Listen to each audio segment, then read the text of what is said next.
On a previous webinar, we talked about keyboard shortcuts and other little tricks you can do very quickly. Today, we're going to take something that's a little bit bigger chunk, using styles in Word. But if you just take a few minutes to really kind of understand the concept, it can exponentially save so much more time and sweat while you're dealing with Word documents. I know this from personal experience because I've worked with Word for years.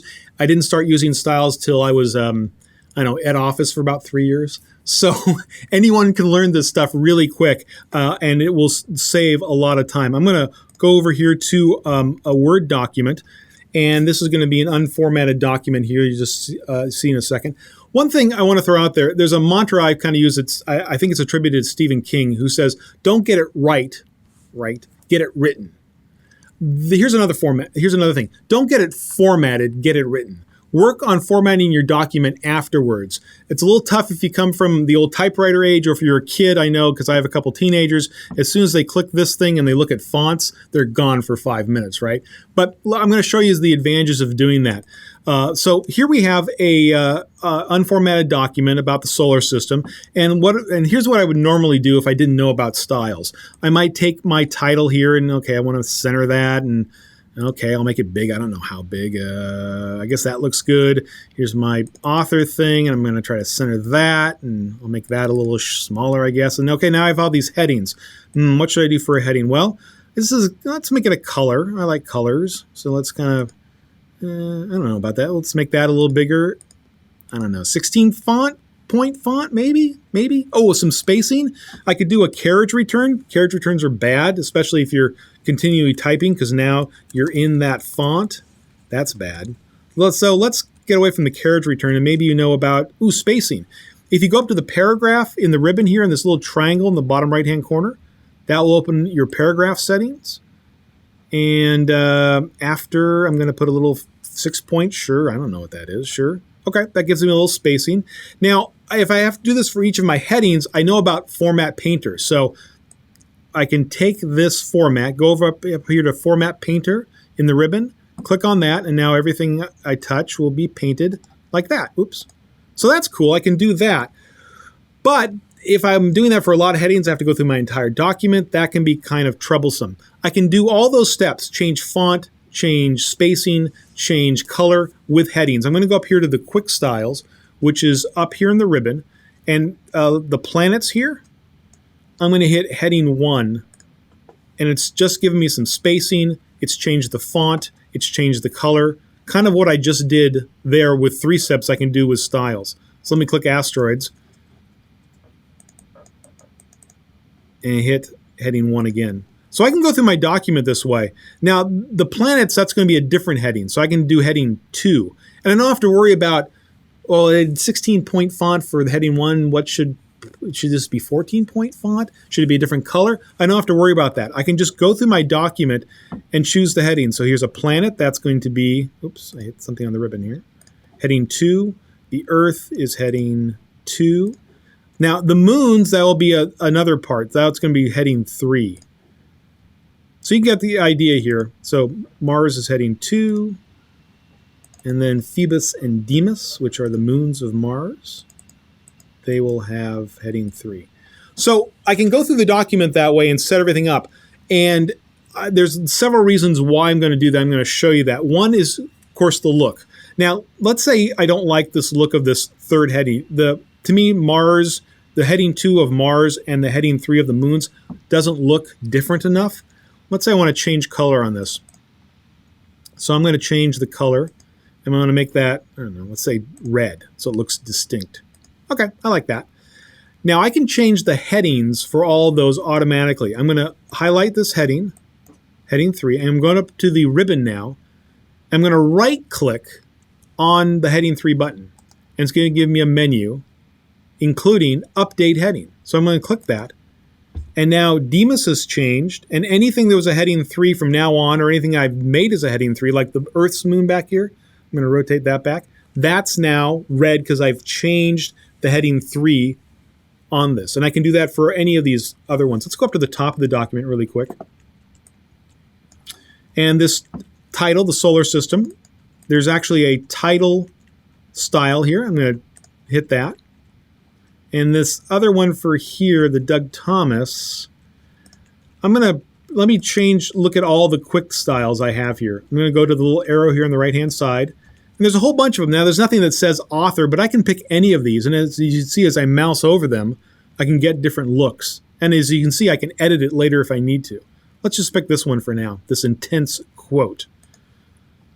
But what it doesn't matter is the headings are going to be different from the rest of the quick styles, and I'll show you that in just a second also. So I'm formatting my document. Now notice the sun is still the old formatting. I haven't changed that. If I want to change the overall look, I don't like blue, I don't like this stuff, I can do that easily. I'm going to go up to the design part of the tab now. And you can see that all these things pop up in the ribbon that are called style sets.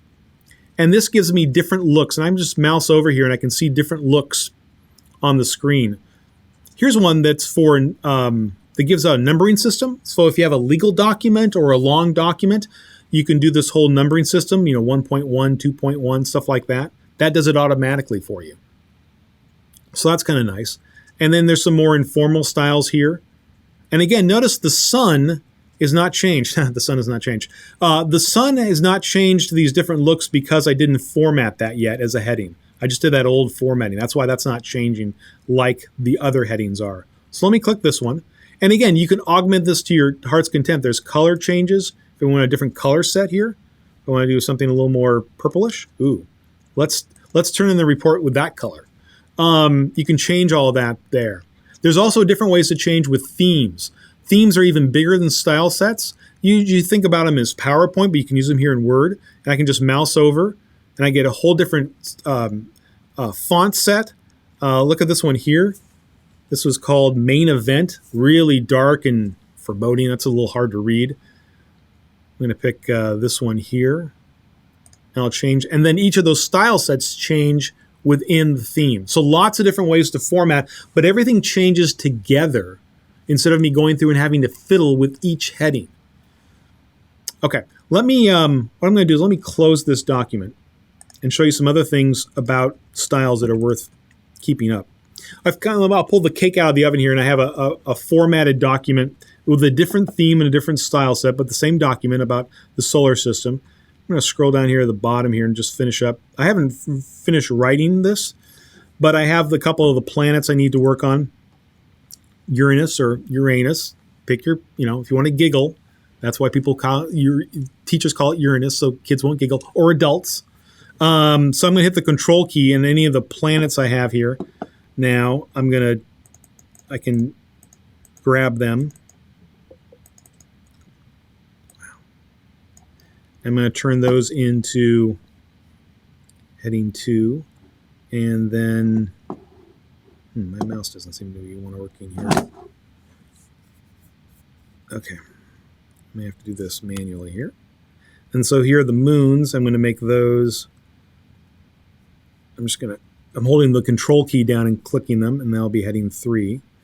And then here's another section on the dwarf planets. I'm going to do heading 1 on that. And then all these things here will be, and I can choose any heading I want to. I'm going to make these heading 3. So you don't have to go in that order of 1, 2, 3. But making things headings are important. And I'll show you here why. Let's go up to the top of the document, and I'm going to make an instant table of contents. So I'm going to put my mouse on a blank line. I could do it on a totally blank page. I'm going to go over to the reference section. I'm going to click that. And on the left-hand side is table of contents. There's some pre-built automatic table of contents, and I can just click on it, and boom, like that. Boom, like that. I've made a table of contents. It's only picking up the headings. So the title is not there. The author, which was the style was called an intense quote. It only picks up anything that's a heading. Now, this is a big table of contents for a small paper, and I can change that quickly. Let me go back into table of contents and scroll down, and there's a custom table of contents there. Now, you can customize to your heart's content, but the main area here is this: how many levels of headings? I have 3 heading levels, 1, 2, and 3. You can have as many as you want, I think. You can make more headings if you need to. But I'm going to change this to 2. So I only want headings 1 and headings 2 to show up in my table of contents. Do I want to update my table? Yes. And now there's a nice table of contents. It's just showing heading 1, which is the sun, asteroids, the planets, and dwarf planets, and the heading 2, the planets. Also, this is hyperlinked. So if you have an electronic document, you hand it in, you want to go to page 6 immediately, Control click, and it takes you right down to page 6. So again, think of this as a long, long document, a 50-page manuscript, or legal documents or contracts. You can really get around quickly with that. Another thing that you can do, and this started with Word 2010, is the navigation pane. Let's go show you that. You go to the View tab and click Navigation Pane box. And on the left-hand side of your document, all those headings appear. Again, just headings appear.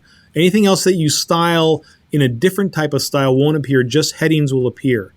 And this is actually kind of your document laid out. Now, let's say your teacher, who's an astronomy teacher, is also an English teacher, and they want the planets in alphabetical order. One, you should question that. But two, okay, if I had to do that in my regular document, I would have to take Mercury, and I'd have to, take this whole thing and make sure I have all the correct, if it goes on 2, I have to cut it, and then I have to figure out where to put it, and scroll down my document, and find the right place, and then paste it. And you do that for a long document, and you pick up extra spaces and all that, or here I put it in the wrong place. It can get pretty cumbersome very quickly, cutting and pasting to reorganize your document. Let's look over at the navigation pane.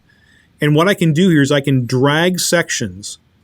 Okay, so let's do this in alphabetical order. Earth is first, then Jupiter.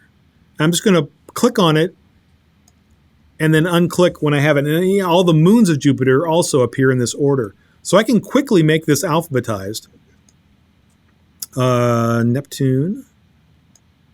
Saturn goes above Venus. UV, Venus is last, but before the dwarf planets. And there, I've quickly organized my document alphabetically, and the whole document here is changed on the side. Now let me go up to the table of contents. The table of contents does not update automatically like a live preview. You have to tell it to update it. It's really easy though. I'm just going to click on the table of contents. You can also do this in the ribbon, and you can click Update Table. You can update just the page numbers. Let's do that. And now you can see Mercury's on page 4, Saturn's on page 6, but I'm going to update the whole table of contents even in the order. So Update Table, Update Entire Table, and now the planets are in alphabetical order and the table of contents is in that order. So with styles, you can change the look of your document quickly and it's uniform. You can get an instant table of contents, and you can organize your document through the navigation pane and change things around very simply. Those are 3 of the big benefits of using styles. So that kind of wraps up today's webinar. We have references for that video's how-to. If you want to learn more about styles, you can go to aka.ms/style123 and you can see those references. We'll get the video of this up a little later this week or early next week. You can find that at the same address, aka.ms/style123. If you want any information about the Office Webinar Series in general, calendar reminders, see our upcoming schedule, see previous webinars, go to aka.ms/offweb for that. Next week, we'll be actually talking about how to do webinars in Lync. If you have Lync, or if you get the new Office 365 for Business, you'll have Lync, and you'll be able to create webinars. We're going to show you a little behind the scenes here at the Office Webinar Series. But for today and today's Office Webinar Series, thank you for joining this Office 15-minute webinar.